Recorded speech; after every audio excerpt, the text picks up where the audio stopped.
ত্রয়োদশ জাতীয় সংসদ নির্বাচনকে ঘিরে প্রার্থী মনোনয়নের ক্ষেত্রে ভিন্ন কৌশল নিয়েছে বিএনপি। দলটির নীতি নির্ধারকরা জানাচ্ছেন, এবার বিশেষভাবে গুরুত্ব পাচ্ছেন তরুণ প্রজন্মের প্রতিনিধিরা, যাদের নিয়ে ভোটারদের একটি বড় অংশ জেনজি গোষ্ঠীর কাছে পৌঁছতে চায় দলটি। ইতিমধ্যেই বিএনপির অভ্যন্তরে আলোচনা এসেছে যে অক্টোবরের মধ্যেই প্রাথমিক প্রার্থীর তালিকা চূড়ান্ত করা হবে।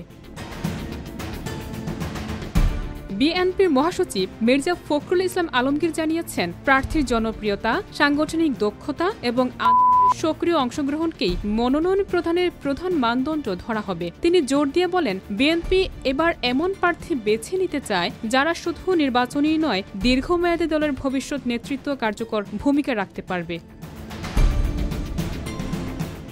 স্থায়ী কমিটির সদস্য ইকবাল হাসান মাহমুদ টুকু বলেন, নবীন প্রবীণের সমন্বয়ে তালিকা তৈরি করা হবে। তরুণ প্রার্থীদের মধ্যে অনিন্দ ইসলাম অমির, ব্যারিস্টার মীর হেলাল, ইশরাক হোসেন, নিপুণ রায় চৌধুরী, নাসির উদ্দিন অসীম এবং হুম্মাম কাদের চৌধুরী ইতিমধ্যেই নির্বাচনী মাঠে সক্রিয়ভাবে কাজ করছেন। এর বাইরে বিভাগীয় পর্যায়ে আরও কয়েকজন তরুণ স্থানীয়ভাবে আলোচনায় রয়েছেন।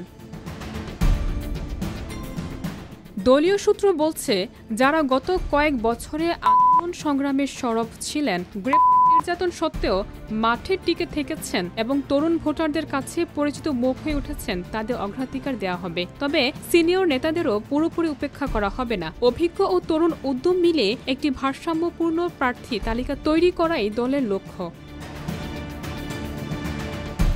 রাজনৈতিক বিশ্লেষকরা মনে করছেন, বাংলাদেশের বর্তমান ভোটার কাঠামোয় জেনজি গোষ্ঠী বড় শক্তি হয়ে উঠেছে। তাই এই ভোটারদের মন জয় করতে তরুণ নেতৃত্বকে সামনে আনা ছাড়া বিএনপির সামনে বিকল্প কম। এতে তরুণ ভোটাররা নতুনভাবে আকৃষ্ট হতে পারে। যদিও অভিজ্ঞ নেতৃত্বকে উপেক্ষা করলে সাংগঠনিক ভারসাম্য নষ্ট হওয়ার আশঙ্কাও আছে।